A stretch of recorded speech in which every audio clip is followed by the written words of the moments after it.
Thank you for being here today. I'm Captain Brandon Bacam, and to spell my name for your records, that's Brandon Baccam.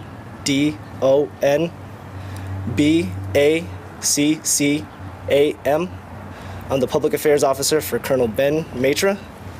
And to spell his name for your records, that's Benmaitre,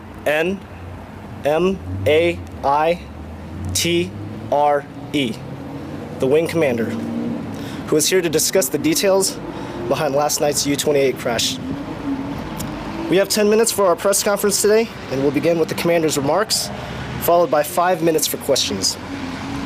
Prior to asking your question, please state your name and your affiliation. Ask that you limit yourselves to one question and one follow-up question so that everybody has an opportunity to ask.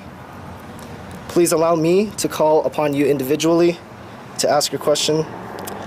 When not speaking, please be respectful and courteous when others are speaking and when the commander is providing answers. I will let you know when we are nearing the end and when there's time for one last question. With that, it is my pleasure to introduce Colonel Ben Maitre.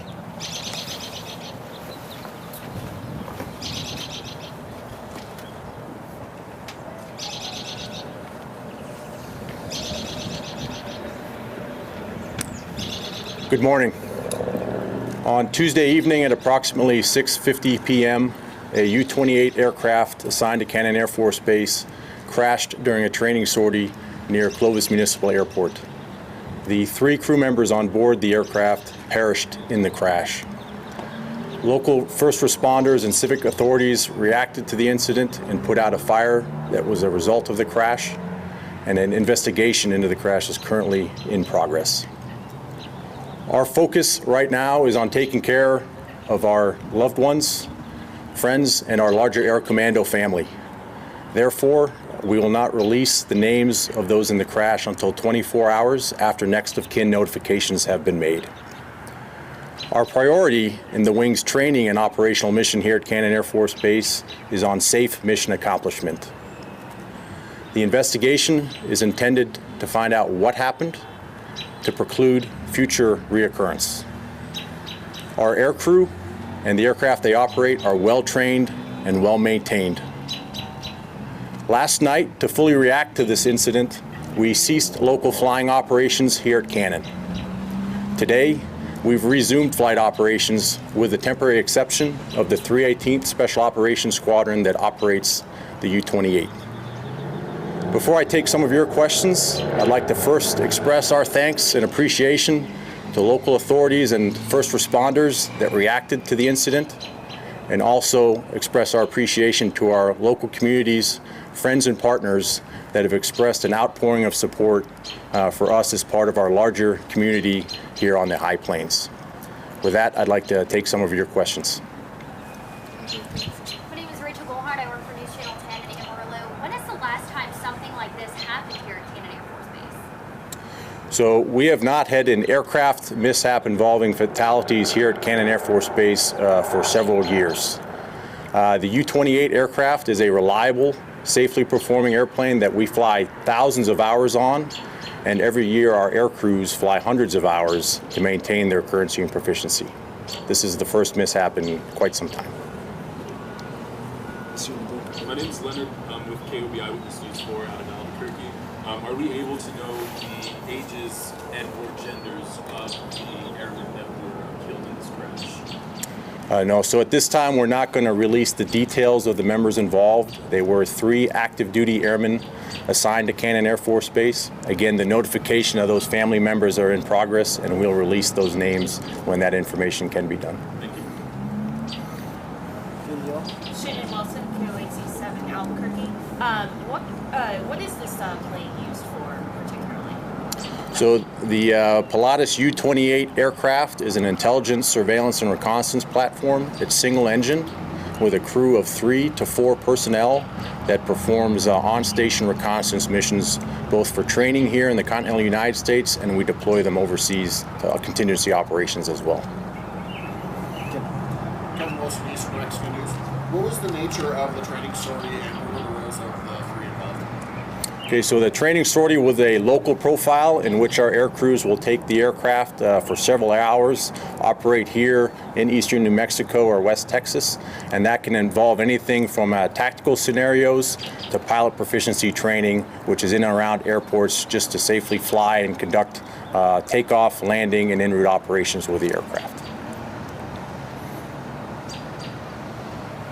Go ahead. When's the last time these three airmen have been in this scenario together, and how many hours as a team have they had training so far? So again, the details of the crew complement and what their qualifications were at the time of the accident is still part of the safety investigation that's currently ongoing, so we won't talk about those right now. I will say that again, for the U-28 community in general, the pilots, co-pilots, combat systems operators in the aircraft fly several hundred hours a year to really hone their tactical proficiency in executing their mission.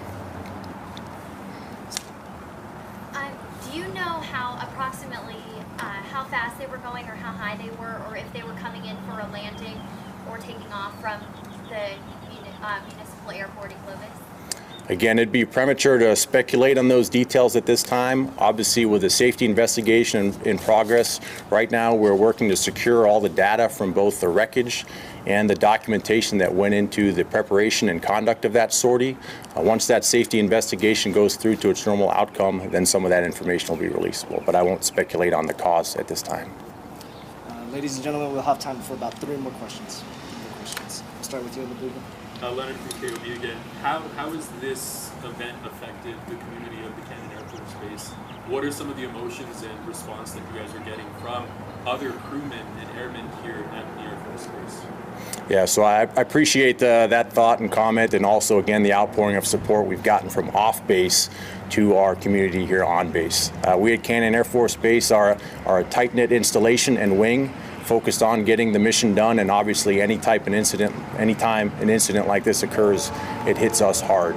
Again, right now our focus is on those families to make sure they get the care team support from our chaplains, our health teams, providers, and most importantly, our family unto itself, to make sure that we respond to this incident and then can move forward from there.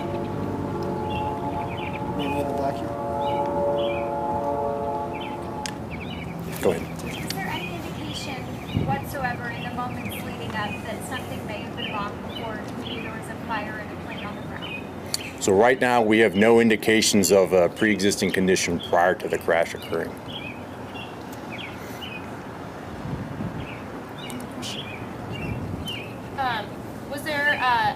Was the plane up to date on its maintenance, and was there anything possibly wrong with the plane, or? So all that documentation has currently also been collected and is under review as part of the safety investigation. That goes into the comprehensive review of the incident, and again to try to determine positively what happened and to make sure that it doesn't happen again in the future. Go ahead, fine. The location near Clovis Municipal Airport, was that coincidental, or was that anywhere related to the crash as far as the mission? So Clovis Municipal Airport was part of the planned training profile, so that it was part of their routine sortie, and that was where the incident then occurred. Okay, at this time, I thank you for your questions this morning. Again, if I could leave you with a couple parting thoughts. Please, again, I appreciate the outpouring of support from our communities and first responders. Again, the crash site itself is still an investigative scene, so I'd appreciate that anyone interested in finding out more about the accident or expressing support for what occurred, please refer those queries to our base public affairs office and Captain Bacam, so that we can again focus on taking care of our airmen and their families, and then prioritize the safe mission accomplishment that this wing executes every day. Thank you again, and good morning. Ladies and gentlemen, that concludes today's press conference. I will be here to take any follow-on questions you may have, and for any clarification you might be needing with what we just discussed today. As always, please let us know at any point in time if there's anything else we can help with. Thank you.